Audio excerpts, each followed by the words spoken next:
Então, boa tarde. Catita, Secretaria de Boa, Mulheres CTB-RJ. boa tarde, Moniquinha, Secretaria Nacional de Combate ao Racismo, da Nacional da CTB.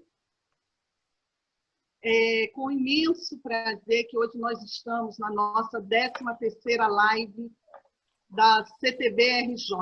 E o que está hoje em pauta são as mulheres negras, em comemoração ao Julho das Pretas.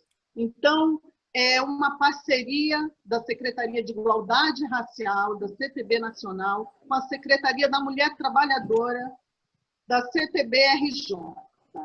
E é um momento ímpar que nós temos aqui belas debatedoras e também o que nos chama muita atenção, que é um momento que nós vivemos numa tremenda crise, uma crise sanitária, uma crise política, e a gente sabe muito bem quem é que vai pagar com essa crise. São as mulheres, em especial as mulheres negras, porque são essas mulheres que estão na ponta, são essas mulheres que não têm os seus maridos para poder compartilhar. São elas que bancam uma casa sozinha. Então, nada melhor do que hoje passarmos uma tarde feliz com as nossas debatedoras e cada vez mais agraciando a nossa CTB. Moniquinha?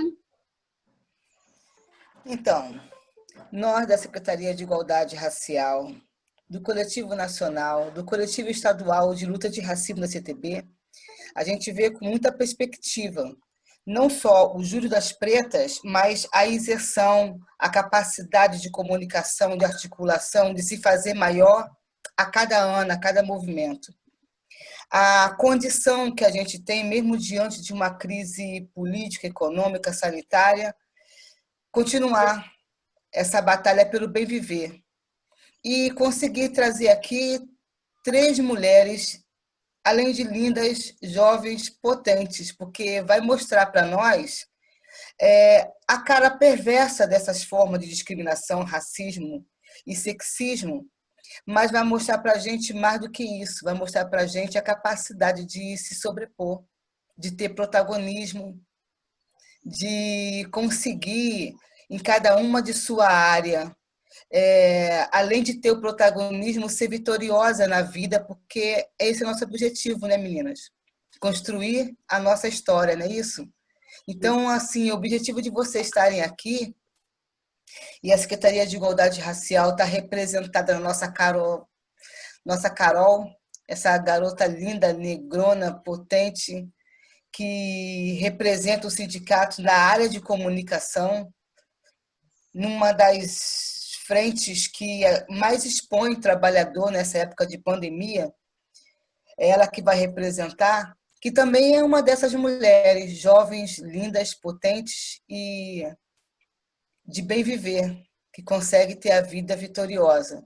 E é nesse sentido que a gente quer mostrar essas mulheres no Julho das Pretas, mulheres vitoriosas, mulheres potentes, que com tudo isso, com o aumento da violência, com o aumento ainda maior da violência contra as mulheres negras, com as várias formas que nós morremos, através da morte dos nossos filhos, dos nossos maridos, dos nossos irmãos, da falta de emprego, da falta de condição, ainda assim, a gente sorri e, como o Guevara sempre falou, a gente consegue ter vida e carisma, e carinho, e solidariedade, sabe? Então, é por isso que a gente consegue seguir, é por isso que a gente consegue seguir marchando.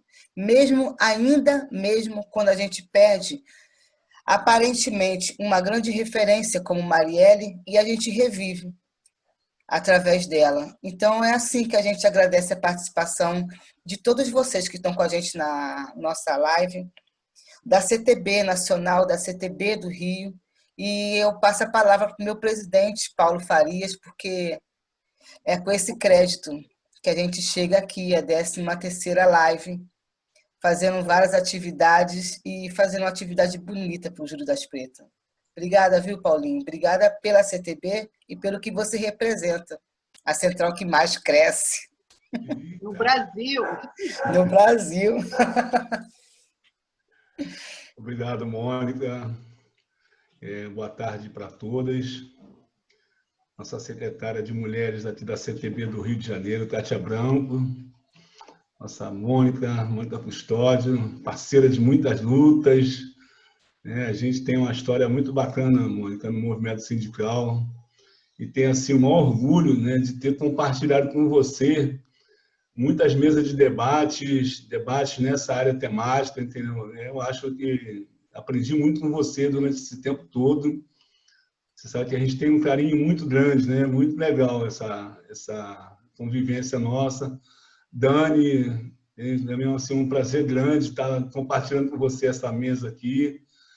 Dani, nosso axé que vem da Bahia, muito legal ter você aqui com a gente. Carol, estamos juntos, Carol. Apesar de você estar em São Paulo aí, né, curtindo um friozinho aí, mas legal.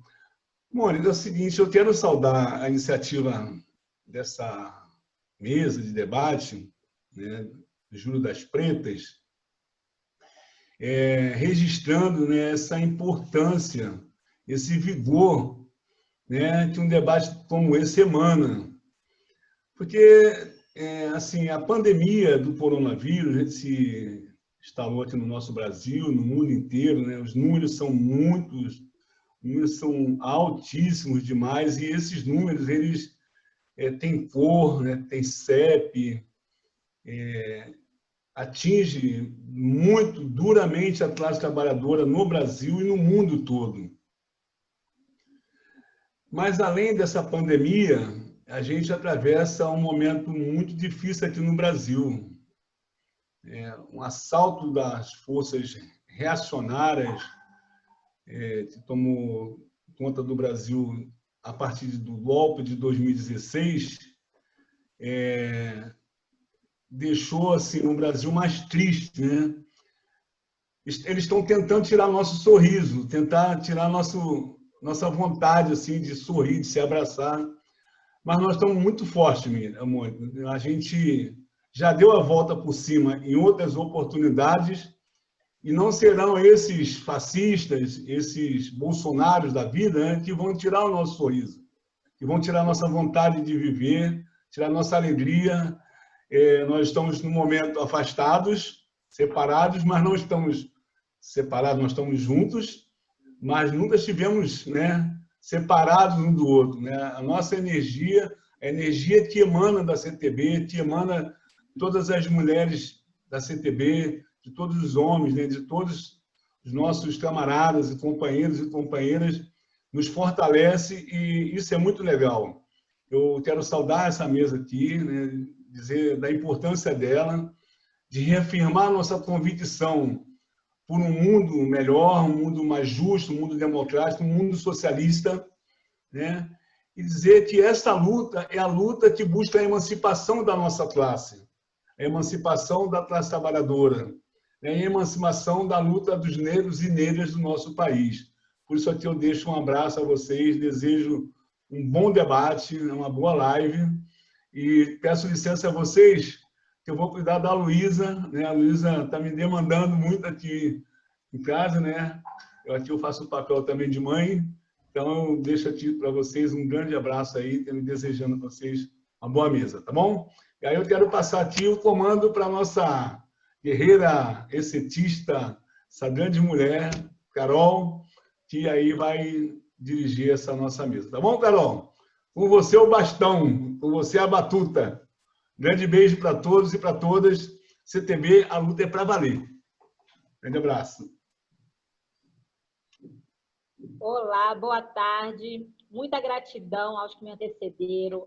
A Kátia Branco, que é secretária da Mulher do Estado do Rio de Janeiro pela CTB. A Mônica, que é uma ótima representante, tenho total admiração na Secretaria de Igualdade Racial da CTB Nacional. E meu querido Paulinho, que é o nosso presidente da CTB Rio, que eu tenho também maior satisfação de podê-lo chamar de colega, de amigo, e estar nessa luta juntamente com todos vocês.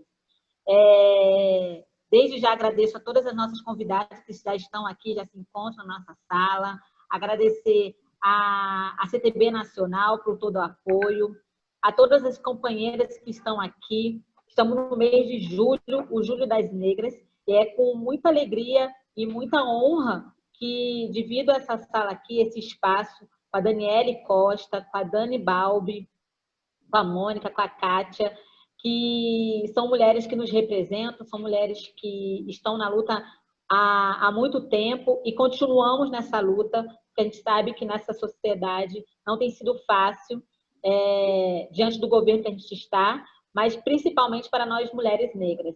Então, é com muita alegria e com muita satisfação que a gente está nessa live aqui, Mulheres Negras em Pauta, para estar passando informação, para estar passando conhecimento e para também estar trocando essa experiência, essas vivências com as demais companheiras. Então, é com grande alegria e com grande satisfação que estamos aqui nesse dia de quinta-feira, dia 30 de julho de 2020, em plena pandemia, para estarmos falando sobre esse assunto de extrema importância, de extrema revelia nesse atual momento, né, em que a gente se encontra. Então, muito obrigada a todos, a todas que estão aqui. Tenham todos uma boa tarde. Vocês que estão aí pela nossa live, pelo Facebook da CTB, compartilham essa live, nos ajuda no engajamento dessa live, que nós possamos chegar ao maior número possível de pessoas e principalmente de mulheres também. Então, a minha gratidão a vocês que estão aí nos ouvindo, participando conosco dessa live pela CTB Rio.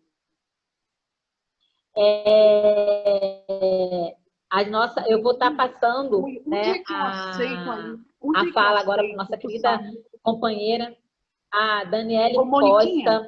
A Daniele Costa, ela é a chefe de gabinete da Secretaria de Políticas Públicas para as Mulheres do Estado da Bahia, né? E também ela é representante do Fórum, ela é membro do Fórum Permanente do PCdoB. Então, é com muita alegria que a nossa querida Daniele Costa vai nos dar a honra de falar sobre o atual momento, né? E qual é a dor e a satisfação de ser mulher e de ser negra, né? E como que é essa luta diante das suas vivências, Daniele?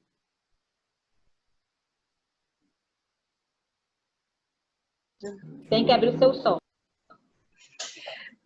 Obrigada, Carol Bandeira. Obrigada. Agradeço a Mônica Custódio, a nossa secretária de Igualdade Racial da CTB, a secretária de Mulheres, a Kátia Abrão, e também o presidente, o Paulo, que esteve aqui presente entre nós. Quero agradecer muito a oportunidade de estar ao lado de mulheres que eu admiro muito, como a Dani Balbi, que eu já acompanhava pelo Instagram, mas não tive a oportunidade ainda de conhecê-la, e agora aqui participando dessa live.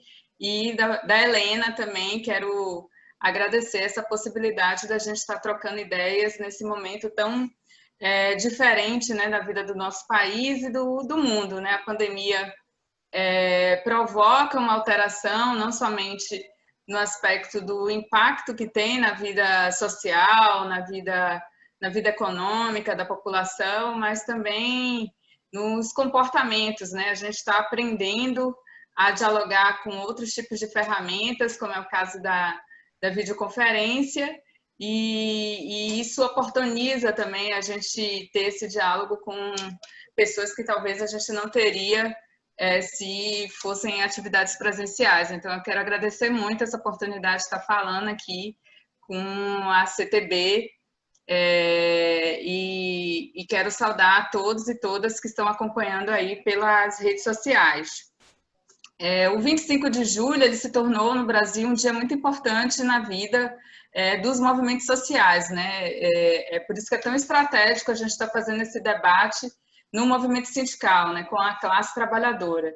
Até porque a classe trabalhadora ela tem gênero e tem cor, né? Já dizia Angela Davis que a raça informa a classe informa gênero e o gênero também informa raça e classe. Então, é importante fazer esse diálogo sobre o protagonismo das mulheres negras no movimento sindical, né? Um movimento sindical ainda tem grandes desafios em relação ao empoderamento das mulheres, né? Poucas são as mulheres que dirigem sindicatos, que estão à frente de presidências de sindicatos, e essa realidade a gente precisa discutir, fazer reflexões e também provocar, de fato, iniciativas de empoderamento dessas mulheres, já que nós somos a maioria da força de trabalho também, né? Então, é importante que temas como esse sejam abordados. E o Julho das Pretas se transformou nesse movimento tão amplo, porque nós somos a maioria também entre as mulheres, né? O Brasil, nós temos mais de 50% de mulheres e 29% são mulheres negras. Então, é importante a gente fazer essa articulação, a interseccionalidade, né, que virou um conceito tão abordado, tão comum, mas a interseccionalidade enquanto conceito, ele também tem que girar em torno de uma interseccionalidade de lutas, né? Como as lutas elas se entrelaçam dentro de um projeto político democrático. E pensar em democracia é pensar na participação das mulheres e das mulheres negras. E eu queria trazer algumas reflexões, né? A gente vive em um país de maioria de mulheres negras, mas aonde estão essas mulheres negras? Onde nós estamos? Quando se fala sobre participação das mulheres negras, a gente sempre começa a discussão a partir da exclusão, né? A partir da exclusão dos espaços de poder. Hoje, no Congresso Nacional, na última eleição que ocorreu em 2018, das 77 mulheres que foram eleitas, apenas 13 mulheres se autodeclararam negras, né? Apenas 13 mulheres. No Senado, nenhuma mulher eleita se autodeclarou negra, né? No Senado Federal. Mas, quando você vai analisar os indicadores sociais, você vê que boa parte das mulheres negras se encontram na base da pirâmide, né? Nós somos a maioria, a faixa das que estão no desemprego, que sofrem o impacto da pobreza, né? Somos aquelas que compõem 63% das famílias chefiadas por mães negras que estão abaixo da linha da pobreza. Nós somos aquelas que pese seja a maioria da população, mas quando você vai analisar nos espaços acadêmicos, nas universidades, nós não somos nem sequer 3% dos docentes na pós-graduação. Quando nós analisamos os impactos da pandemia na vida da população, são as mulheres negras que estão mais vulneráveis, porque elas compõem, por exemplo, a grande maioria daquelas que trabalham na área de serviços. O trabalho doméstico ainda é a nossa principal fonte de renda, né? Em que pese a conquista da PEC, a conquista da legislação que garante os direitos trabalhistas, acabando com um resquício da escravidão, acabando do ponto de vista legal, nós ainda somos a maioria que compõe o trabalho doméstico, né? 90% do trabalho doméstico é feminino e mais de 60% do trabalho doméstico que é feminino é formado por mulheres negras. E boa parte do trabalho doméstico ainda se encontra na informalidade, né? As trabalhadoras domésticas ainda sofrem com a informalidade, as suas carteiras ainda não são assinadas, em que pese a legislação, e estão sendo mais impactadas com a pandemia, e as que mais sofrem, né? Não à toa que no Rio de Janeiro a primeira vítima da pandemia foi uma trabalhadora doméstica, né? Não à toa que no Recife uma trabalhadora doméstica perdeu o seu filho porque levou para o ambiente do trabalho.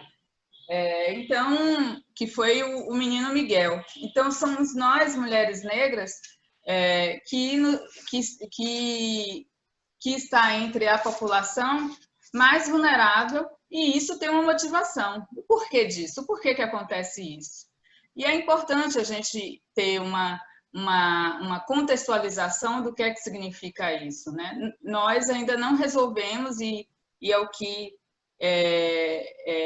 a Davis fala também, que nós ainda estamos na luta permanente pela abolição, né? A luta abolicionista é ainda uma luta permanente para a população negra, porque, de fato, se a gente for analisar a nossa história, o fim da escravidão não representou uma inclusão da população negra, né? Nós não tivemos uma reforma agrária, por exemplo, que reparasse todo o trabalho escravizado, toda a disposição que nós tivemos de construção desse país.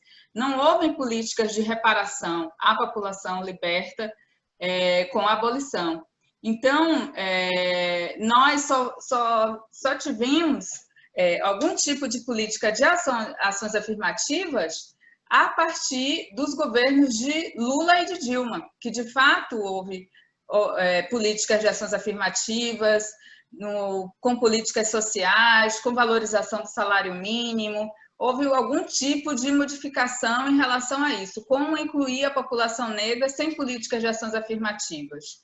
Não há como a gente incluir a população negra, e principalmente as mulheres, sem discutir políticas de ações afirmativas, que não gira em torno apenas de cotas, mas gira em torno também de políticas sociais. Quais são as políticas públicas que interfiram, de fato, na vida da maioria desse povo?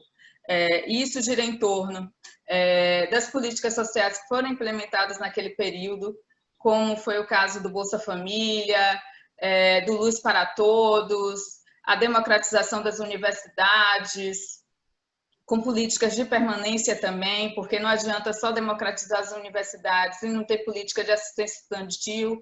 Então, a necessidade de ter política de assistência estudantil interfere diretamente na vida das populações mais vulneráveis, então interfere nas nossas vidas.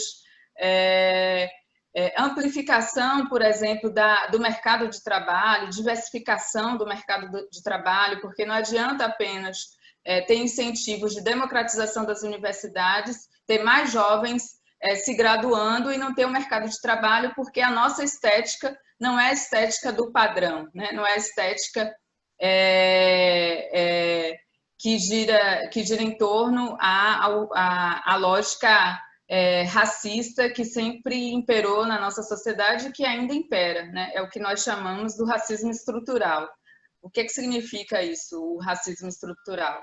Gira em torno de todas as lógicas de funcionamento da nossa sociedade. Então, gira em torno de um projeto de desenvolvimento social, econômico e de valores culturais também. Então, o pensar políticas públicas que interfira na vida da população negra e que, de fato, dialogue com o contexto histórico de exclusão do nosso país, significa empoderar essas mulheres e criar condições de participação real. Nós não podemos discutir, por exemplo, a participação das mulheres nos espaços políticos, como é o caso dos processos eleitorais, sem debater, por exemplo, a rotina de cuidado e a rotina do cuidado que interfere muito mais na rotina das mulheres negras, né? Porque, para além das condições do trabalho doméstico, você tem outras jornadas que interferem na participação das mulheres, e principalmente das mulheres negras que lutam pela sua sobrevivência.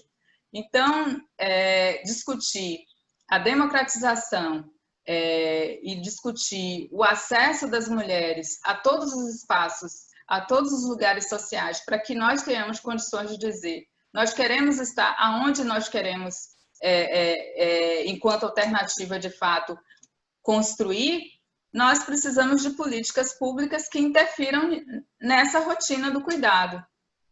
Então, nós estamos vivendo, na verdade, o contrário disso, né? A gente está passando por um momento complexo da vida do nosso país, né? Com um governo de extrema direita, um governo, inclusive, o último ato do ministro da Educação, o Weintraub, foi revogar a portaria de cotas para os estudantes negros na pós-graduação. Então, isso demonstra, né, o quanto esse governo não tem interesse no fortalecimento dos direitos humanos, né? Todas aquelas pessoas negras que assumiram espaços no governo de Bolsonaro vieram dentro de uma lógica que está sendo superada no Brasil, que é da da democracia racial, como se não existisse racismo no Brasil, que racismo fosse uma criação das nossas cabeças.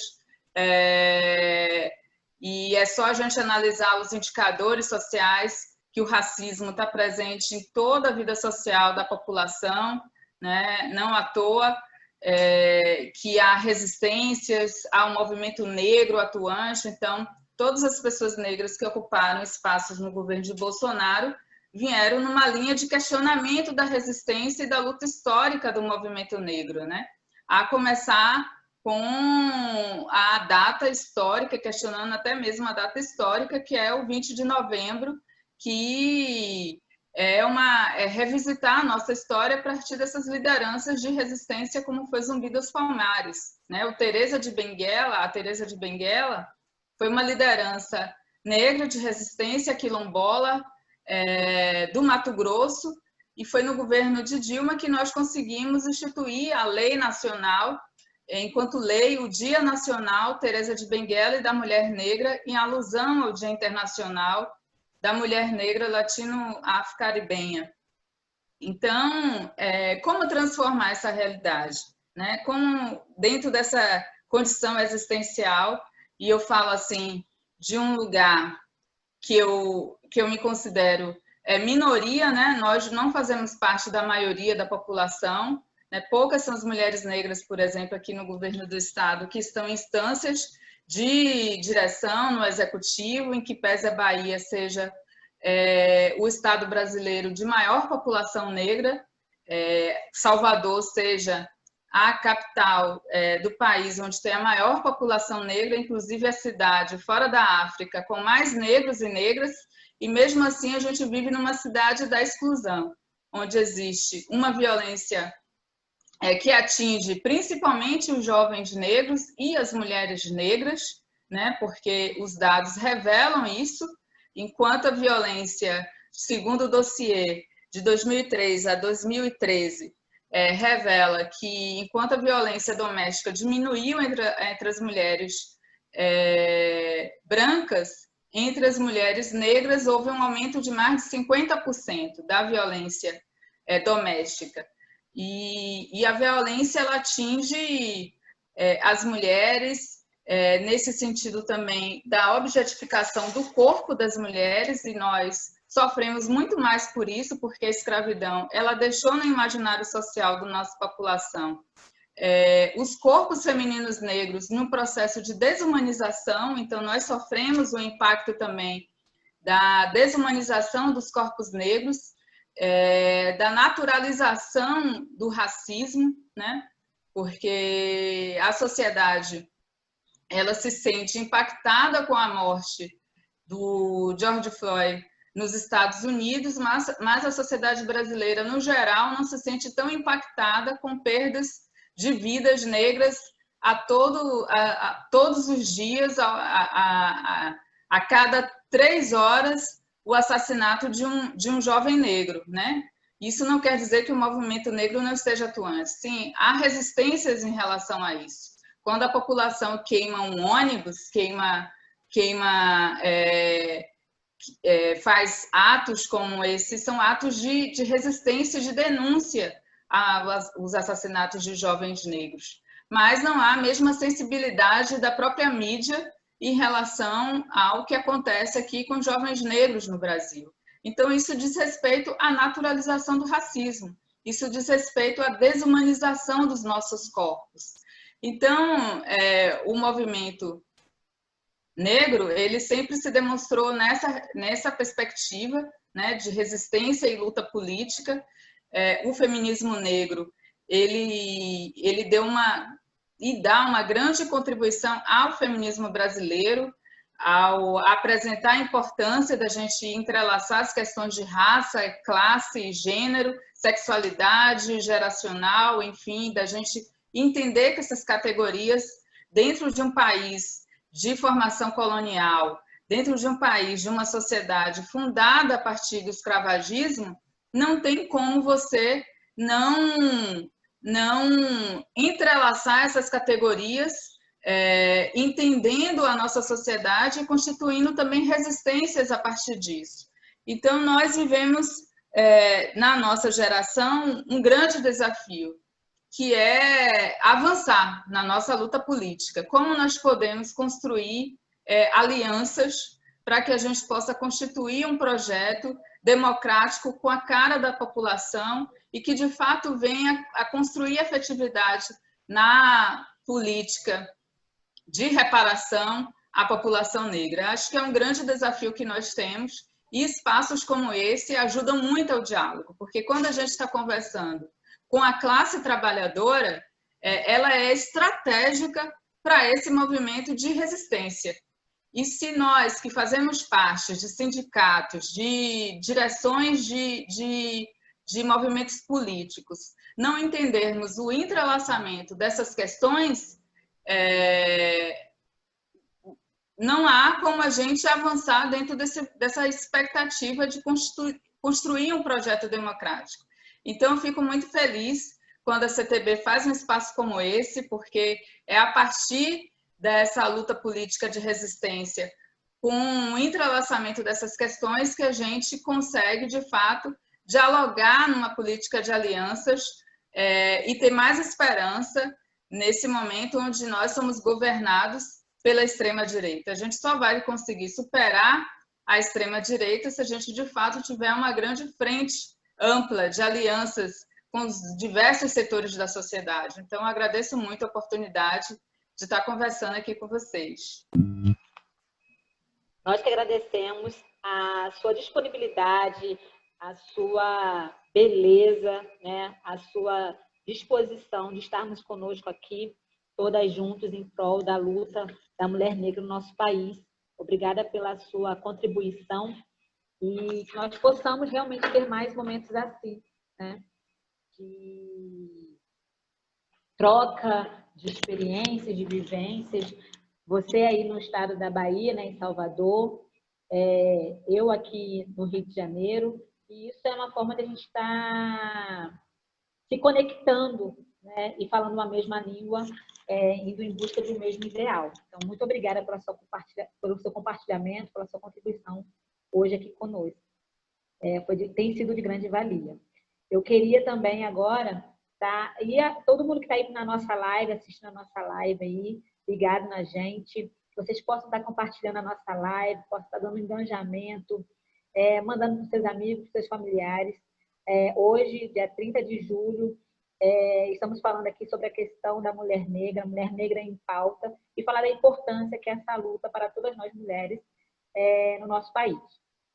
Eu queria agora estar passando, para estar dando continuidade ao nosso debate de hoje, a nossa querida Dani Balbi, a Daniele Balbi, que ela é a professora em ciências, doutora, né, em ciências da literatura pela UFRJ, que ela possa estar também contribuindo com a gente a sua experiência, a sua vivência, todo o conhecimento que está passando, e como que é essa dor, né, e ao mesmo tempo a satisfação de ser mulher negra dentro da nossa sociedade, dentro do nosso país. Você pode contar um pouquinho, Dani, a sua experiência para nós, a sua luta também, né, dentro do que você enfrenta no seu trabalho, na sua casa, né, dentro da sua família, dentro de todas as esferas que você ocupa, né, que nós temos ocupado. Conta para a gente aí qual tem sido a sua experiência e como que você pode contribuir de alguma forma bem positiva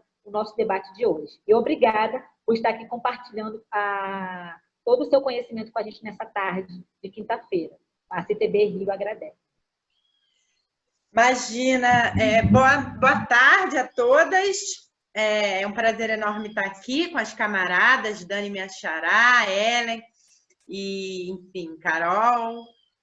A convite da Mônica, que é essa referência na luta das mulheres e na organização da população negra por resistência, das trabalhadoras e dos trabalhadores, e na casa do povo brasileiro, de certa maneira, e das trabalhadoras e trabalhadores organizados, que é a CTB, essa entidade que muito me honra, muito me orgulha e que tem contribuído enormemente para a construção, pavimentação e reconquista da democracia no Brasil, uma democracia popular, inclusiva, que passe pelo alargamento do espectro de direitos para essa população. Então, sem mais delongas, queria já começar aqui a apresentar algumas questões que eu acho importantes discutir nesse momento, sobretudo a partir de um fio colocado por Dani, que me antecedeu, e sobre ele eu queria dar início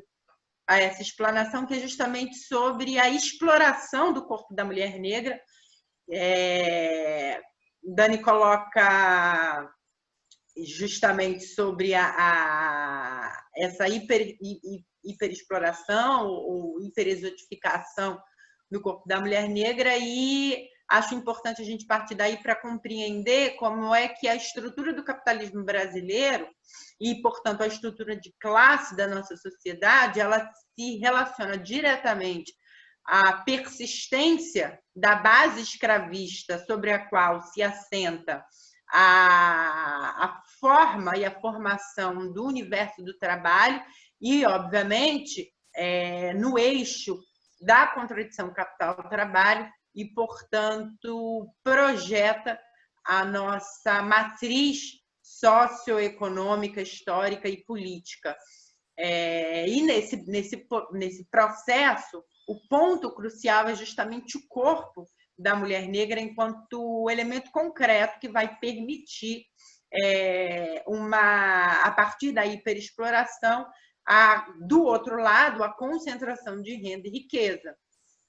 E aí eu queria voltar, pensar num resgate histórico que parece, às vezes, distante ou descolado da nossa realidade cotidiana, do hoje, do nosso presente, mas que eu tenho apostado enquanto tese que entrega para a gente a compreensão mais completa daquilo que se mantém e, portanto, se perpetua quando nós fazemos a questão de nomear esse processo histórico como ininterrupto, ou seja, dizer e denunciar a persistência da escravidão.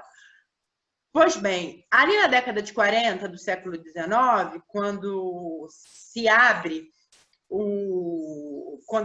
os debates acerca da segunda interrupção do fluxo e tráfico de seres humanos escravizados de África para o Brasil, por conta de pressões internas e até mesmo externas, há uma sobrelevação do preço das vidas humanas negociadas nesse processo de tráfico. Em 1851, quando nós temos 1850, efetivamente, quando nós temos a promulgação da Lei Eusébio de Queiroz, que na prática foi a segunda lei que proibiu o tráfico de seres humanos escravizados negros vindos de África no Brasil, nós observamos imediatamente esse aumento, essa sobrelevação se materializar, e o valor da força de trabalho escravizada negra aumentou. Em contrapartida, neste mesmo momento, um dos grandes problemas que foi colocado para os proprietários de seres humanos escravizados foi justamente a mudança necessária no tratamento daquelas vidas que, continuando mercadorias, não podiam, mas naquele momento, a partir dali, serem tratadas da forma como eram tratadas, por uma razão que não é humanitária, por uma razão que é econômica. No momento em que nós temos a interrupção do tráfico de seres humanos escravizados no Brasil, a elasticidade da própria oferta de trabalho, ou seja, a possibilidade de reposição dessa força de trabalho que movimentava a economia e construía a riqueza dos donos, que roubavam o nosso trabalho através da escravidão, ela tende a aumentar de valor. Então, fica inviável, em curto e médio prazo, repor com a mesma facilidade de antes da Lei Eusébio de Queiroz essa força de trabalho escravizada, com as incursões, inclusive, dos corsários ingleses sobre os navios que faziam o fluxo, o tráfego África-Brasil, no sentido de reprimir com maior rigor a atividade de tráfico negreiro. Ou seja, naquele momento, a partir da década de 50 do século XIX, os proprietários que outrora utilizavam sobre nós para aumentar a produtividade do trabalho uma força descomunal, tiveram de manejar o uso da força para que não perdessem tanto o capital empatado, né? E nós sabemos que o capital é parcela significativa do vulto de capital e de riquezas que os proprietários de terra, os ricos fazendeiros, agricultores, apresentavam no seu patrimônio, estava lastreado sobre a vida de pessoas negras. Então, para não perderem, eles tiveram de manejar a violência com que tratavam esses seres humanos escravizados e, a partir daí, pensar numa outra dinâmica, numa outra expertise, numa outra lógica de aumento da produtividade do trabalho. Né? Já que essa força de trabalho que outrora eles descartavam, e nós sabemos que a vida da população negra brasileira escravizada era curta no sentido da sua expectativa, a partir daí deveria ter algum cuidado maior, e aí, repito, do ponto de vista da compreensão de que essa vida era propriedade e arriscar aumentar a produtividade por via da violência significaria, nesse sentido, perder um capital empatado sem a expectativa de recompô-lo num curto prazo, haja vista não só, como eu já relatei, a dificultação do tráfico de pessoas, de seres humanos escravizados, como também o aumento significativo do valor destas pessoas, destas vidas que naquele momento eram tratadas e comercializadas enquanto coisas, enquanto propriedades.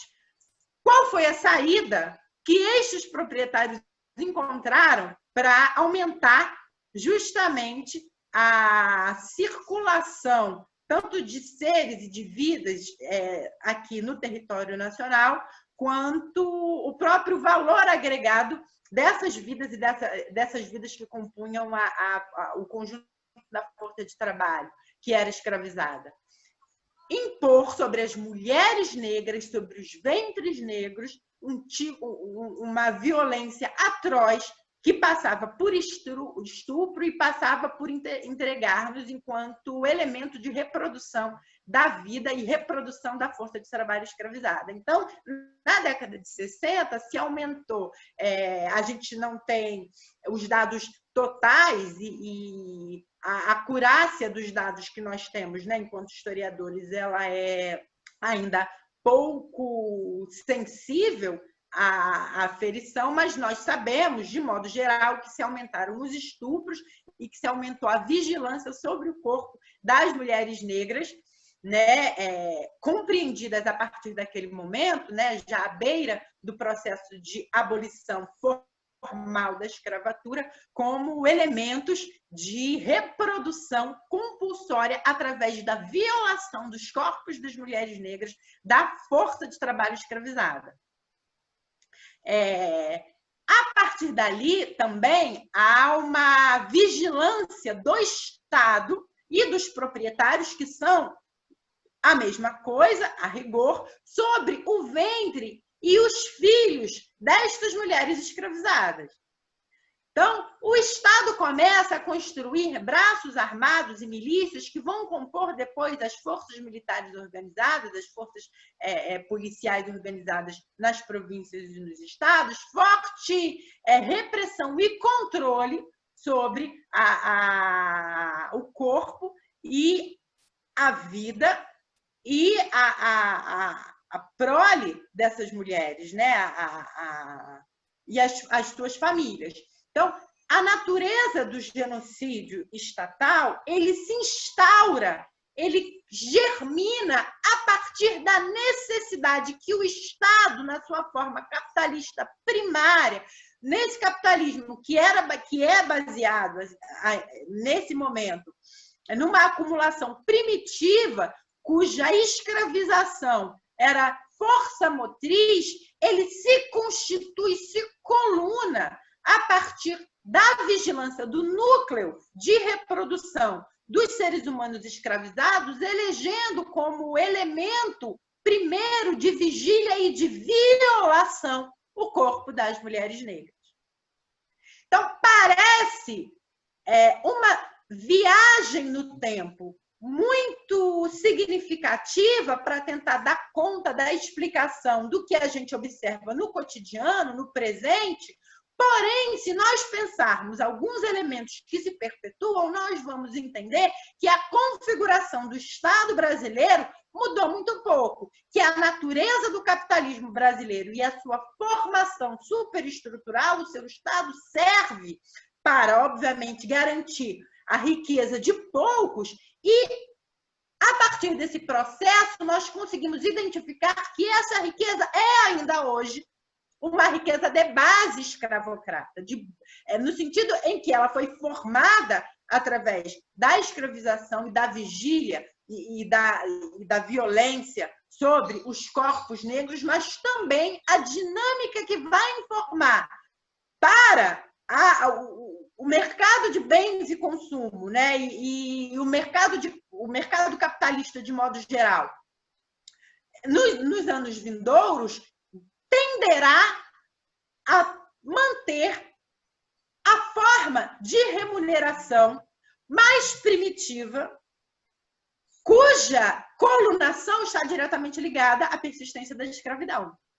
Então, o capitalista, que é, do ponto de vista da sua epigênese, o mesmo proprietário de escravos, ele não remunerará nunca nenhum valor devido à constituição econômica daquilo que a gente vai chamar depois de proletário. Nós continuamos sendo remunerados enquanto escravos. Todos nós, o conjunto da força de trabalho no Brasil. Não há uma passagem significativa do ponto de vista da ruptura na matriz do sistema de acumulação de riquezas na contradição capital-trabalho, transigindo da escravização para aquilo que se observou, de certa maneira, na Europa, do ponto de vista dos marcadores que vão determinar diferenças significativas para um mercado capitalista, sem que esse mercado capitalista tivesse, enquanto base, a própria acumulação primitiva, que nós sabemos que está diretamente ligada ao imperialismo e à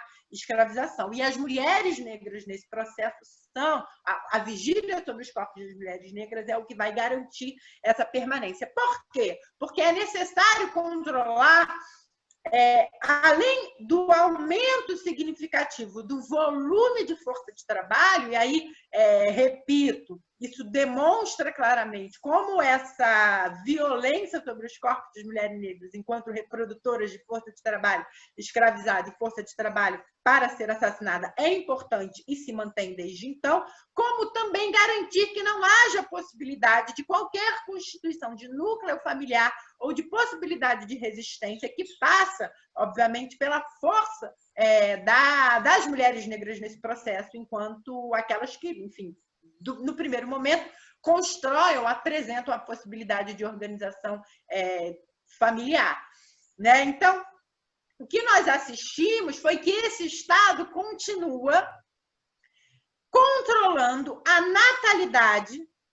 a taxa de natalidade sobre os corpos das mulheres negras, né? E aí nós temos uma série de políticas públicas e de políticas de negligência, seja do ponto de vista da saúde reprodutiva das mulheres negras, seja o Estado genocida que entra e mata os nossos filhos, os nossos companheiros e a nós.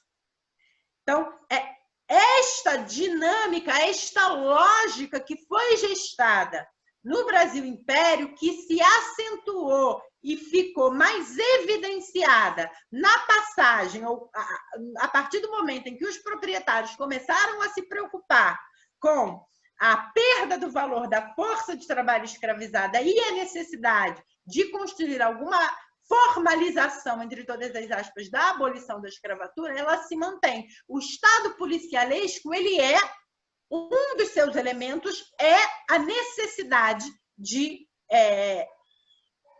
certa maneira, violar o corpo das mulheres negras, de garantir, inclusive, que os nossos filhos e as nossas famílias sejam dizimadas para que esse valor dessa força de trabalho seja, de certa maneira, orquestrado pelas necessidades da acumulação primitiva. E aí nós saber, e a construção, inclusive, do processo de marginalização geográfica e a ocupação dos postos que nós ocupamos na pirâmide do mercado de trabalho no Brasil, ele está diretamente ligado à impossibilidade de outras emancipações, seja por via legal, ou seja por conta dessa violência estatal, sobre os nossos corpos. Enfim, acho que é isso. Vou deixar aqui as companheiras seguirem para a gente adentrar nas perguntas. Obrigada mais uma vez. Agradecer aí pelo debate, pela contribuição. Muito obrigada, Dani, né? Se assim que eu posso chamar. Já somos íntimas já, né? Agradecer aí pela sua contribuição, pela sua experiência, né? E de grande valia tudo isso que você falou. Então, dando continuidade aqui ao nosso debate e agradecendo a todo mundo que está na nossa live, assistindo a gente pelo Facebook da CTB Rio, que estão participando, deixam lá nos comentários as suas perguntas, as suas dúvidas, que posteriormente as nossas companheiras estarão respondendo vocês com o maior prazer, tá bom? Eu já vou passando aqui então para nossa querida companheira e a nossa última debatedora da tarde de hoje, a Helena Rosa. Ela é educadora e é representante do Fórum da Juventude Negra do Distrito Federal. Então, é um prazer estar aqui com você, Helena. Seja bem-vinda mais uma vez. Desde já, a gente agradece a você pela sua disponibilidade, pela sua atenção e pela sua contribuição que você estará dando hoje aqui com a gente. E fique à vontade aí na nossa página. Gratidão. Gratidão, muito obrigada pelo convite. Todas me ouvem bem? Sim. Ótimo, meu nome é Helena Rosa, para quem não me conhece, eu sou pedagoga formada pela Universidade de Brasília, faço parte de alguns coletivos como a Rede Nacional de Cyberativistas Negras, e também faço parte do Fórum de Juventude Negra do Distrito Federal, que é um fórum que acontece de forma nacional, né? Mas em todos os estados tem o Fórum de Juventude Negra e eu atuo como coordenadora do Fórum de Juventude Negra daqui do Distrito Federal, né? E a minha pauta, como mulher preta, é geralmente pautada na questão da educação, né? Como eu sou uma mulher preta e educadora, eu penso que uma das formas de emancipação do povo negro, sobretudo das mulheres negras, é por meio da educação. É claro que a educação ela não é a salvadora da pátria sozinha, mas ela é um dos aspectos muito importantes, né, da emancipação, para se pensar em emancipação do povo preto. E é por isso que, na minha atuação, eu trabalho com muitos projetos que estão ligados à fotografia, uso das imagens e uso das mídias para uma educação antirracista, porque nós temos percebido, a minha geração tem percebido que o nosso campo de disputa, o nosso campo político de disputa tem sido as mídias, né? Sobretudo as mídias alternativas. Então, como nós, enquanto mulheres negras, ainda partindo também, que é uma discussão que também é feita na Rede Nacional de Cyberativistas Negras, como nós, enquanto mulheres negras, como educadoras, como que a gente vai se utilizar desse outro poder, desse quinto poder, que são as mídias alternativas, para a gente colocar em pauta as nossas solicitações, as nossas demandas, né? Os dados que já foram até falados aqui com as outras companheiras de como nós mulheres negras estamos à margem da sociedade são dados estarrecedores e inaceitáveis para nós, né? E que as mulheres negras estarem ligadas diretamente à sociedade, ao lugar da sociedade de subjugação, traz uma prejudicação para toda a sociedade. Toda a sociedade se prejudica a partir dessa naturalização da violência contra os corpos das mulheres negras, né? E como educadora, eu também participei de um projeto que se chama Hub das Pretas, que é o projeto é sobre fortalecimento de mulheres negras contra o racismo e contra as opressões de gênero, né? E juntas, nesse projeto, a gente buscou construir políticas públicas que fossem ressignificantes para nós, né? Enquanto população preta. Nesse sentido, a gente fazia reuniões, a gente fez muitas formações políticas, as nossas metodologias eram todas centradas numa metodologia que é afrocentrada, que é trazer o continente africano como base das nossas discussões, como base dos nossos pensamentos, né? E ainda pensando também no campo da educação, como que a gente pode pensar uma educação que seja não somente afrocentrada, mas uma educação que seja pluriversal, né? Como que a gente pode buscar referência tanto na nossa cultura afro-brasileira e africana, mas também em outros grupos que não fazem parte dessa cultura hegemônica de poder, que são, por exemplo, as populações indígenas, as populações ribeirinhas. Então, o nosso propósito, dentro do Hub das Pretas, dentro da Rede Nacional de Cyberativistas Negras, é sempre pensar a educação como uma das principais formas de conseguir a nossa emancipação enquanto povo. E, sobretudo, enquanto mulheres negras, sem levar em consideração que nós, mulheres negras, somos, inclusive, as maiores educadoras, né? A maior parte das professoras, inclusive na educação básica, educação de crianças pequenas, são mulheres negras, né? Então, como enquanto mulheres negras a gente vai agir dentro das instituições infantis? Como que a gente vai pensar novas formas de fazer educação, né? Eu acredito que a gente precisa trabalhar com rupturas desse sistema. Eu não acredito que a gente vai conseguir se separar brancos e negros e homens e mulheres, porque isso é uma situação um pouco irreal, assim, ao meu ver, né? Então, o que a gente precisa é pensar nas convergências. Quais são as convergências que a gente pode fazer enquanto população negra, enquanto mulheres negras, na questão da educação aqui no Brasil? Então, a gente pensa nesses projetos, como, por exemplo, eu falei do projeto que tem a ver com as imagens e com a educação e com as mídias, que é o projeto Alumiar, que é um projeto onde a gente ensina para as crianças fotografia. E a gente não ensina a fotografia pensando na câmera, por exemplo, como mais um objeto pedagógico, mas a gente pensa como uma forma crítica de pensar a sociedade. A gente vive numa sociedade que é extremamente imagética, né? Como que a gente lida com essas imagens? Como que as crianças lidam com as imagens que já estão postas aí no mundo?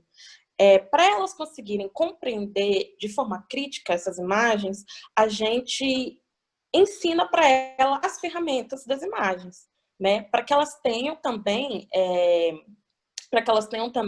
acesso a isso. Então, a gente ensina o que é um enquadramento, o que é uma foto preto em branco, o que é um foco, porque tudo isso é uma narrativa, né? E quais são as narrativas que a gente consome e quais são as narrativas que a gente quer reconstruir.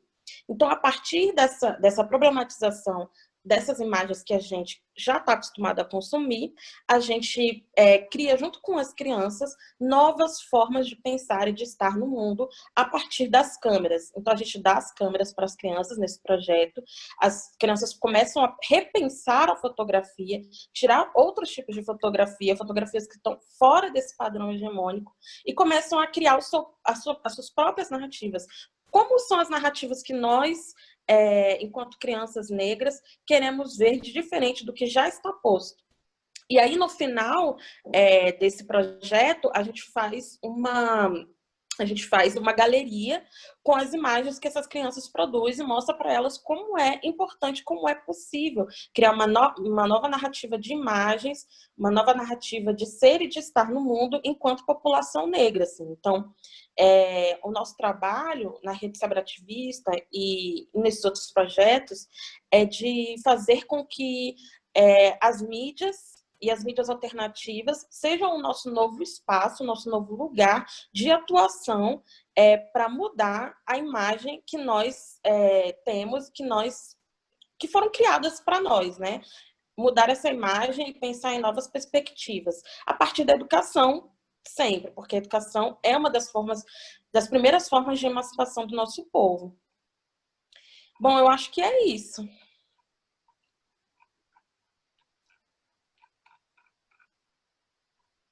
Ok, queria agradecer aí a nossa querida Helena por estar compartilhando também toda a sua experiência, toda a sua vivência conosco, toda essa trajetória que nós, mulheres negras, temos enfrentado ao longo desses anos, né? Toda a forma na qual a sociedade nos vê, né? Hoje, diante de tantas mulheres educadoras, de tanto espaço que a gente vem conquistando, mesmo assim, a sociedade não nos vê como mulheres líderes, como mulheres que têm capacidade, que têm essa potência, né? E aí a gente sofre toda essa discriminação, todo esse preconceito, porque, infelizmente, a sociedade não nos vê, não nos dá, não entende que também somos merecedoras de estarmos e ocuparmos qualquer espaço, seja no poder, seja no executivo, seja no legislativo, seja no judiciário, né? Então, tudo que vocês falaram nessa tarde para nós, né? A Daniele Costa, a Dani Balbi e você, Helena, tem agregado esses valores, né? E acrescentado todo esse conhecimento para nossas vidas, principalmente as mulheres jovens, né? As mulheres negras jovens, a nossa juventude negra, que precisa ter essa representatividade. Precisamos de mulheres como vocês para estar nos representando e que nós possamos também enxergar em vocês uma possibilidade de não parar a luta, de continuar, de não desistir, né?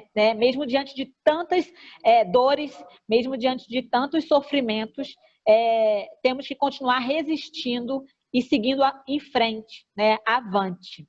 Eu vou ver aqui, então, quais são as perguntas que nós temos aqui no chat, pelo Facebook. Desde já agradecer a todo mundo que está ao vivo conosco pelo Facebook da CTB Rio. Agradecer a Mônica Custódio, que é nossa secretária da Igualdade Racial pela CTB. Agradecer a Kátia Branco, que é nossa secretária da Mulher da CTB Rio.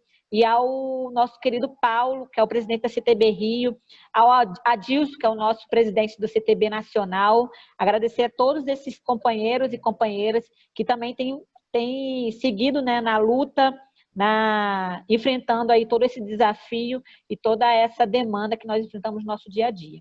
Eu vou ler aqui, então, antes de encerrarmos, né, a nossa live, eu vou estar lendo nossos comentários. O Luiz Serafim diz, parabéns, mulheres de luta, saudações trabalhistas. A Célia coloca boa tarde, mulheres poderosas e guerreiras. Robson, saudações, camaradas, núcleo bancário do município do Rio de Janeiro. Parabéns, mulheres empoderadas. Saudações a todos. Gostaria de parabenizar pela rica iniciativa, João Santos. Mulher independente, competente, resistência sempre. Luiz Henrique diz, parabéns meninas, a CTB Rio pela grandeza dessas atividades, valorizando as mulheres negras nesse imenso Brasil. Oi, eu sou Isabel Cristina, vocês são mulheres maravilhosas.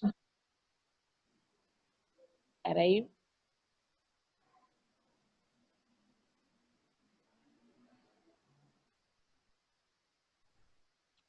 Parabéns a todas as debatedoras, ótima live. Obrigada, Helena, pela sua participação. Muito boa fala, Helena. Gostei muito de saber desse projeto, muito bom. Gratidão a todas as meninas, valeu, meninas.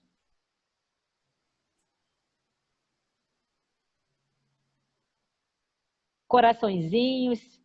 Salve, Mônica, né? Mônica tem uns fãs aqui. As três são qualificadíssimas. Parece que estudou na mesma escola da Mônica. Estou referindo a Mônica Custódio. Obrigada, Dani, né? Falar, excelente, Dani. Precisamos com urgências de políticas públicas para as mulheres. E aí, eu fiz 2 perguntas aqui, né? E eu vou estar passando para vocês essas perguntas. Eu queria que vocês, cada uma, respondesse na leitura de vocês, na ótica de vocês, e já fizesse as considerações finais. Cada uma vão ter mais 5 minutinhos para estarem respondendo essas perguntas e fazerem também as suas considerações finais. E desde já a gente já vai agradecendo a todas vocês que participaram.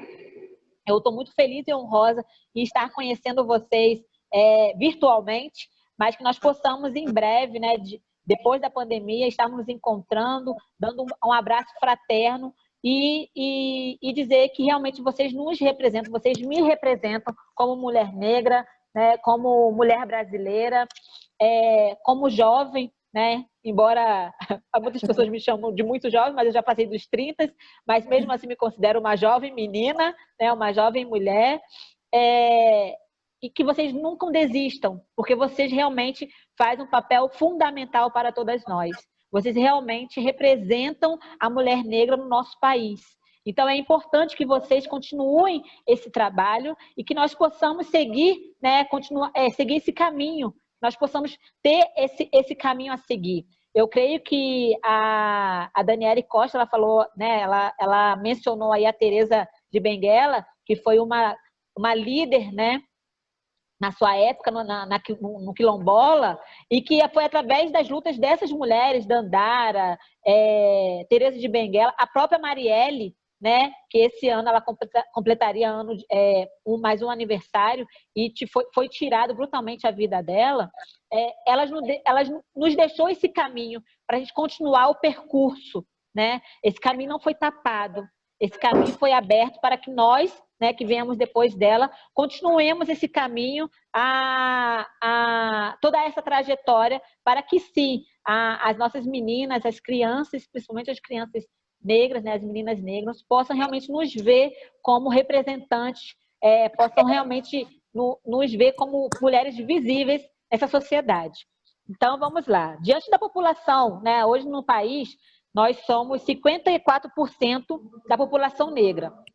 E dentro dessa população negra, nós estamos em torno de 52% da população feminina. E mesmo assim, dentro do mercado de trabalho e dentro de uma pirâmide social, de hierarquia, né, e de relação do mercado de trabalho, nós, mulheres negras, somos a base, né, estamos na base dessa pirâmide. Os homens negros estão lá no topo, os homens brancos, desculpa, os homens brancos estão lá no topo, né? E nós, mulheres negras, continuamos lá na base, né? Com os menores salários e com os empregos menos favorecidos, né?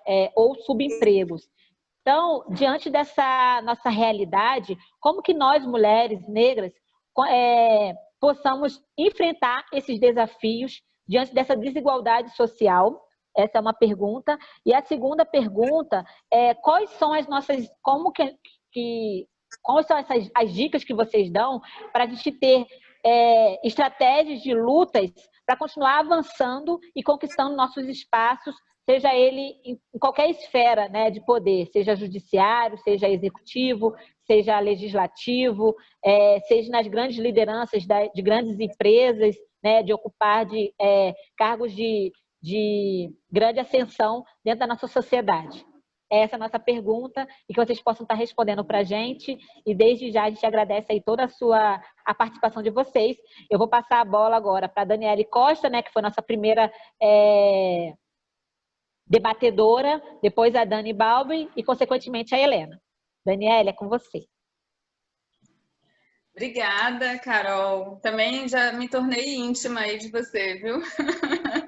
Que bom estar participando desse espaço. Todas as companheiras aqui que falaram, a Dani Balbi, a Helena, foram contribuições assim riquíssimas. Isso demonstra a nossa diversidade, que nós, mulheres negras, somos diversas, atuamos em diversos espaços, e isso é essa fase que a gente está vivendo, né, de maior protagonismo de fato, maior inserção das mulheres nas universidades, por mais que os índices ainda sejam índices muito baixos, mas nós estamos superando algumas fronteiras. Mas a pergunta que você faz não dá para responder em 5 minutos, mas eu vou tentar.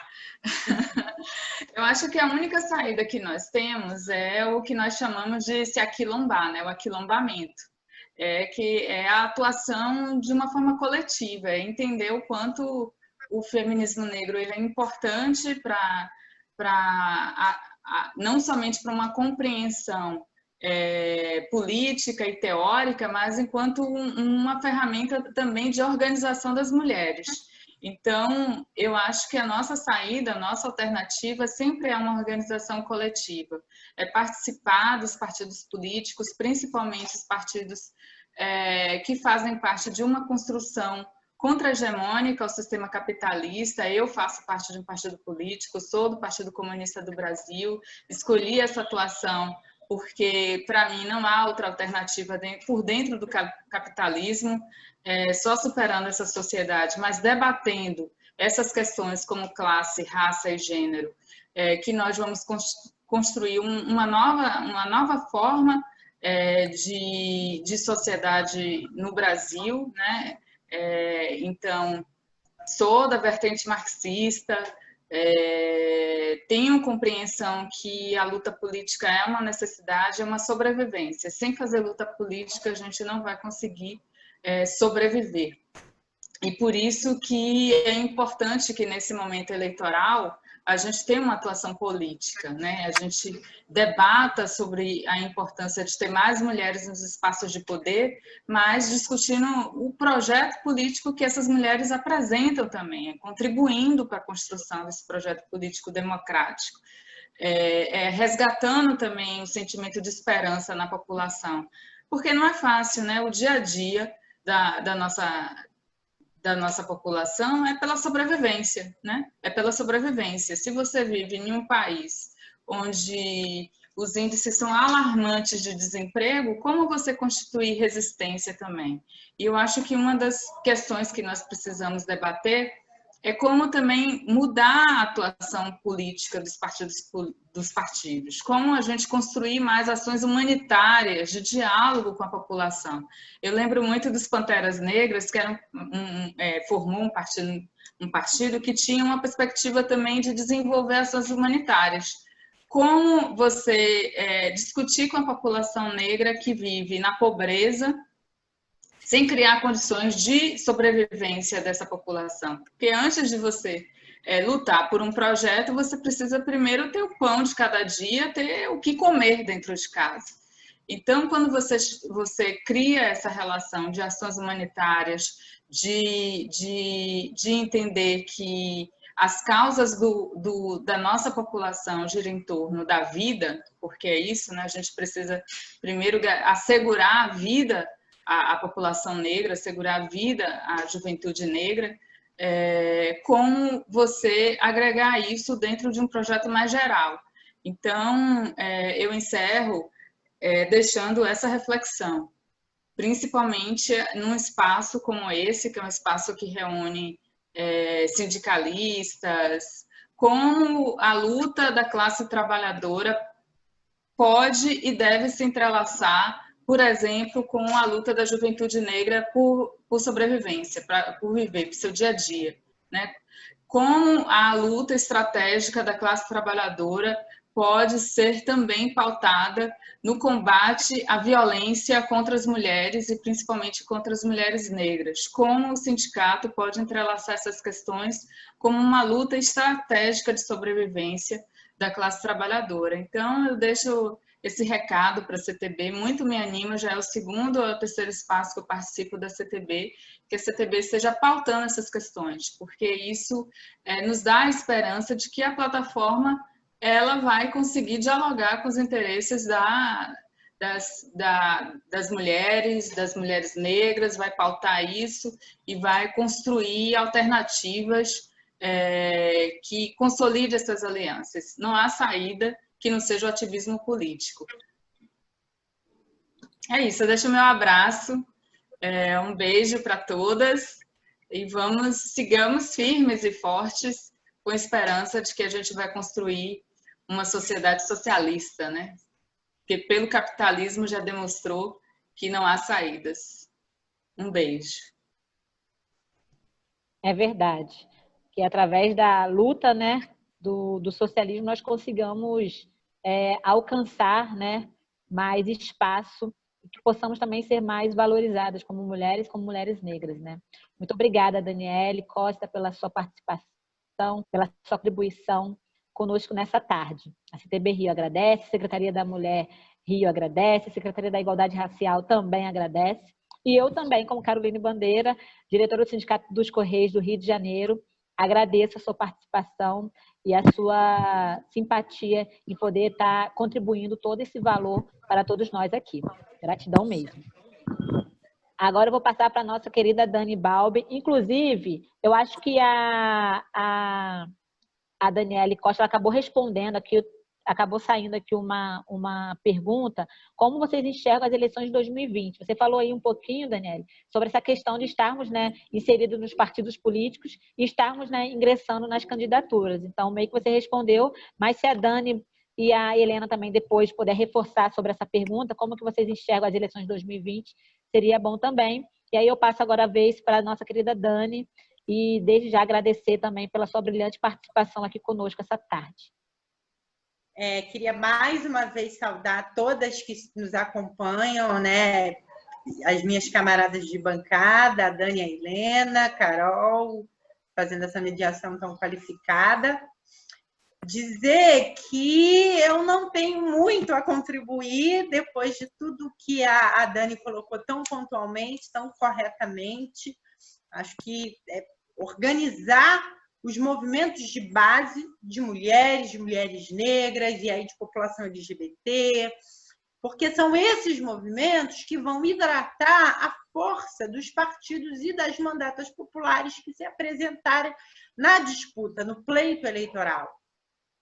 Que o campo popular democrático de esquerda sofreu um golpe efetivamente, mas uma derrota por vias democráticas. Nós podemos, inclusive, até questionar o quão de fraude, de interceptação do processo eleitoral houve, que levou o Bolsonaro e enfim, não só o Bolsonaro, mas que garantiu a vitória ao discurso de ódio e ao protofascismo no último pleito eleitoral, mas nós também precisamos entender que houve, de certa maneira, um descolamento da nossa militância por milhares de razões, e aí, às vezes, razões que vão além daquilo que a gente pode entregar da base. E retomar a base, acho que quando a Dani apresenta a necessidade de aquilombar a nossa atuação, ela é muito feliz, fala muito de perto para mim, e acho que eu, enquanto também mulher negra, transexual, de partido, filiado ao Partido Comunista do Brasil, entendo esse caminho como um caminho que vai reconstruir a relação dos partidos com a classe trabalhadora, com a maior parte da população, e apresentar um novo programa que seja um programa que aprofunde o poder popular. Então, nesse sentido, o fortalecimento das mulheres negras e a mudança, e aí respondendo especificamente a pergunta que a Carol encaminhou, a mudança da configuração, da posição das mulheres negras no mercado de trabalho formal, na ocupação dos postos de poder e protagonismo político, ou, enfim, em outras esferas institucionais, passa pela atuação dos movimentos de base e a compreensão de que o programa político revolucionário, transformador, necessário e urgente, deve vir articulado, orquestrado, construído de baixo para cima. Obrigada. E aí, nesse sentido, né, as candidaturas devem ser esse reflexo. Obrigada. Um beijo a todas e todos. Saudações comunistas. Gratidão, Dani. É de grande valia tudo isso que vocês estão falando e vocês podem ter certeza que todo esse aprendizado que nós estamos tendo nessa tarde vai ficar na nossa vida para sempre, porque é através realmente da luta e da posição que nós ocupamos, né, e que fazemos dessas posições lugares de luta e de um espaço democrático que a gente consegue também avançar nas nossas ideologias e nossas lutas diárias. Eu queria estar passando agora para a nossa querida companheira Helena Rosa, essa jovem que atua tão bem na sua posição aí onde ela se encontra em Brasília. Obrigada, Helena. Obrigada. Eu acho que não tem nada muito diferente do que eu possa dizer do que as minhas companheiras já não disseram antes. Assim, uma das coisas que a gente precisa fazer para a gente ter representatividade política é se aquilombar, se juntar mesmo, pensar nas nossas pautas e pensar na nossa representação nas instituições públicas, né? Pensar em como que a gente pode se aquilombar e se juntar por representatividade, né? Para que a gente possa se ver nesses locais onde a gente muitas vezes não se vê, porque são locais masculinos, geralmente masculinos, onde não se pensa na mulher, sobretudo a mulher negra, como lugar de visibilidade, né? Então, eu acho que assim, não tenho nada muito diferente para acrescentar nesse sentido, até porque é um debate muito longo, né? Pensar como nós, mulheres, podemos estar aí lutando dentro desse sistema patriarcal, machista, mas eu acho que nosso aquilombamento, a gente se juntar e a gente pensar em representações políticas e partidárias também dentro desse sistema é uma das formas da gente conseguir se ver e pensar numa emancipação feminina e uma emancipação do povo preto no geral. A Mônica, ela chegou a me fazer uma pergunta aqui, que era... Cadê? Bate-papo. A Mônica chegou a me fazer uma pergunta que era que eu gostaria que a Helena falasse sobre a potencialidade do chamado quinto poder. Eu tenho aprendido muito com a Mônica que, apesar das nossas diferenças, que sejam políticas ou identitárias, por exemplo, eu não sou feminista, eu tenho um pensamento mais panafricanista, mais garveísta, mas eu tenho aprendido muito com a Mônica que o que a gente precisa encontrar para além de uma unidade de pensamentos políticos, porque isso não vai ser possível, nós somos um povo muito diverso, a gente precisa de uma unidade de ação, e é isso que eu procuro, assim, né? Tá com aquelas que estão juntas pensando em propostas de ação. E aí essa ação também pode ser feita de forma pelo cyberativismo, né? Tanto que eu faço parte da rede de mulheres cyberativistas negras. E aí, conversando muito com a Mônica, que a gente tem entendido as mídias independentes como esse quinto poder, né? Se as mídias que já estão aí, né, a Globo, enfim, as emissoras grandes já estão aí e elas são importantes nas eleições, inclusive as eleições, elas foram ganhadas, né? Foram ganhas muito em cima da mídia. A gente precisa também compreender as redes sociais como um lugar muito importante de fazer essa disputa, né? Porque Bolsonaro está aí e foi a partir de fake news que foram disseminadas pelo WhatsApp e pelas redes sociais. Então, assim, discutir esse quinto poder é discutir a nossa ação nas redes sociais. Como mulheres cyberativistas, por exemplo, a gente sempre levanta hashtags, a gente sempre levanta assuntos que são importantes, e a gente faz com que isso leve atenção nas redes sociais, sabe? E sem esquecer, lógico, as ações de rua. Eu acho que o cyberativismo, ele é isso. São as ações de rua, as ações do olho a olho, que são convergidas com as ações na internet, né? A internet é uma das ferramentas que a gente tem de luta. E é uma ferramenta que tem sido muito importante, sobretudo nesse contexto de pandemia onde a gente tem vivido. A gente tem visto que as redes sociais e as mídias, elas ganharam um lugar de muita importância, de muita visibilidade, né? As lives, as videoconferências, assim como essa que a gente está fazendo, elas têm ganhado uma importância muito grande. Então, se inserir a luta das mulheres dentro desses espaços é importante também, da gente se apropriar desses signos, da gente se apropriar dessa tecnologia, da gente se apropriar não só da gente se representar, mas também, por exemplo, da gente construir por trás da tecnologia, sabe? Construir o sistema, construir os bots, construir a nosso favor as nuvens, sabe? Todas essas questões mais tecnológicas sobre as mídias sociais, assim. Então, eu fecho a minha fala com isso, assim, de como é importante a gente disputar esse lugar, né? A Mônica vem conversado muito comigo e a gente sempre tem conversado sobre como se antes, na geração anterior à minha, a disputa política era feita no microfone e a disputa política era feita nos carros de rua, como a Mônica sempre fala, a nossa geração agora está disputando as redes sociais.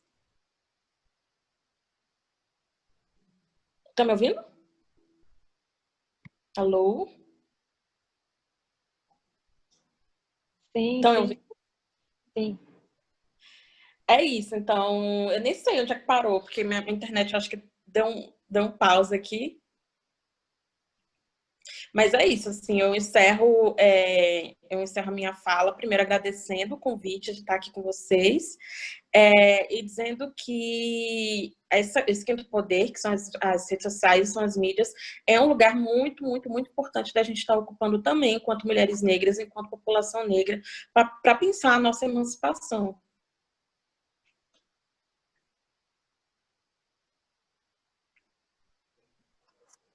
Gratidão, Helena, pela sua contribuição. Eu acho que realmente no final deu um cortezinho aqui na sua transmissão, mas deu para falar tudo, deu para você agradecer aí as pessoas.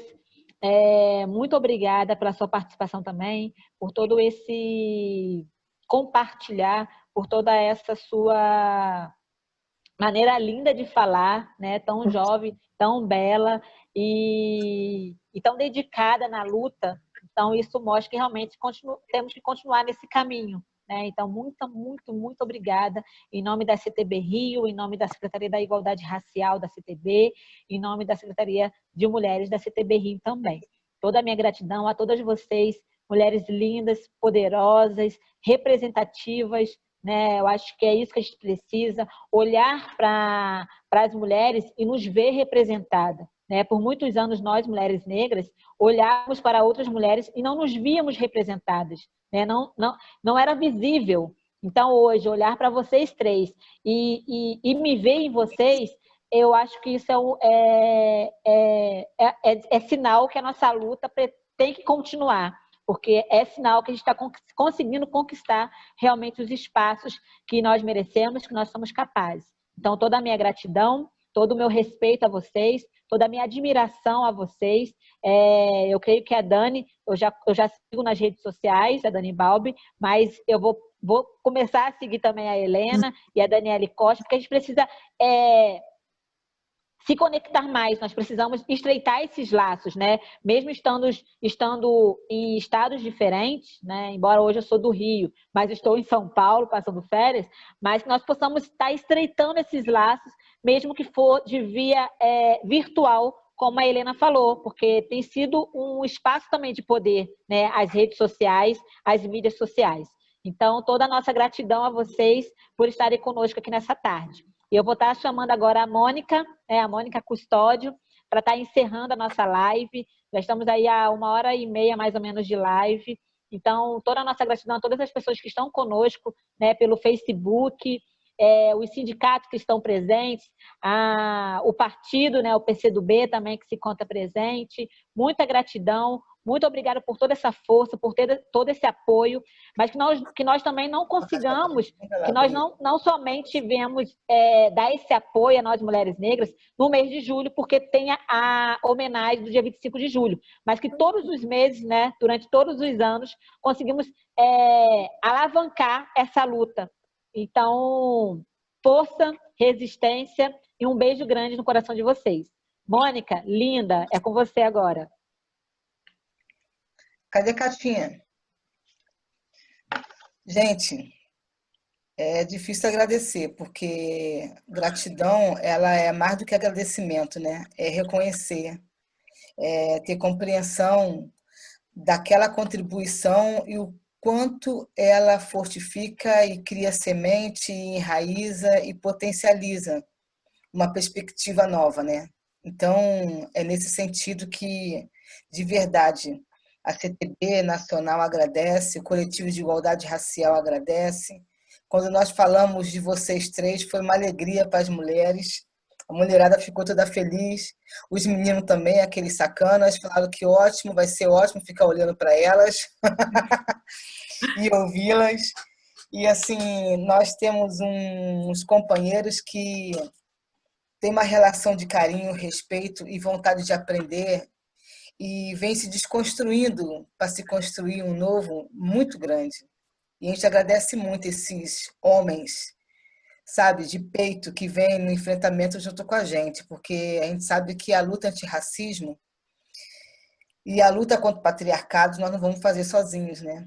Então, é muito importante que eles estejam com a gente.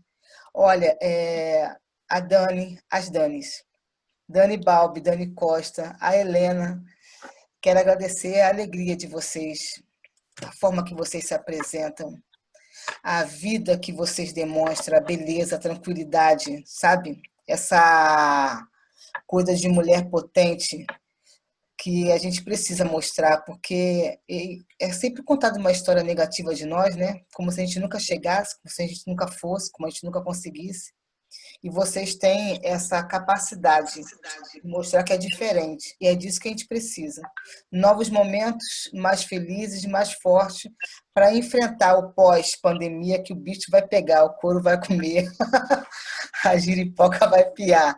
Porque num Estado comprometido, com mais de 90% em dívidas públicas, interna e externa, com um Estado que já alcança hoje um nível recorde de desemprego nos últimos 12 anos, bem lembrado, com um Estado que tem cada vez Estado mínimo para a maioria e Estado forte para a minoria, nos jogando num projeto necropolítico e tendo a morte como resolução da falta de políticas públicas, só resta para nós entendermos que teremos, infelizmente, uma década perdida economicamente, mas que nós já tivemos essa referência nos anos 80 e 90, mas que nós teremos movimentos sociais fortes e pungentes, como nós tivemos também na década de 80 e 90, e vamos estar se encontrando, se abraçando, porque essa pandemia vai passar. Beijo, gente. Catinha, é contigo. Ok. A Moniquinha já agradeceu, mas agradecimento nunca é demais, né? Obrigada, Daniele, obrigada, Dani, obrigada, Helena, obrigada, Carol, pela associação, representando brilhantemente a nossa Secretaria de Mulheres e a de Igualdade Racial. Então, vamos pedir de novo encontrar com vocês em outros momentos, né? Pela gentileza, sabemos o tempo. A Daniele Costa mesmo tem já um horário já apertado, né? Sabemos como é difícil as agendas, mas arrumaram um tempinho para estar aqui com a gente, contribuindo com as trabalhadoras. E agradecendo os meninos, como a Mônica mesmo falou, né? É uma atividade de mulheres, mas os meninos estão aí presentes. Temos um grande número de colaboradores, porque eu acho que é isso que faz a nossa luta, é a união. Não podemos caminhar sozinhos. Então, a união é que faz a nossa luta para nos tornarmos fortes. E pós-pandemia, tenho certeza que nos encontraremos, né, para poder ter aquele abraço fraterno, caloroso, que é disso que a gente gosta, que é isso que fortifica as nossas alianças. E aproveitando, daqui a pouco, às 18 horas, também teremos live na CTB com os candidatos.